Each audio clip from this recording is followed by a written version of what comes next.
Dobrý den všem, ke kterým se dostane tato mini pozvánka. Možná vás při vyslovení slova cymbál hned nenapadne, že se jedná o jeden z úplně nejstarších hudebních nástrojů na světě. Jeho domovem je daleká Persie a Babylonie, píše se o něm v Bibli, ve svých dílech ho používal Antonio Vivaldi, bravurně na cymbál hrál Igor Stravinský a dnes ho můžete často slyšet ve filmové hudbě.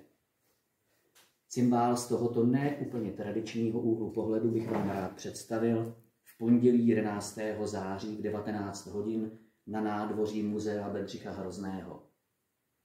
Hlavní postavou tohoto koncertu a organizátorem celého festivalu je kytarista a hudební skladatel Lukáš Sommer, který vystoupí samozřejmě také sám a společně vám nabídneme několik převážně barokních lahůdek. Tak přijďte v pondělí 11. září v 19 hodin.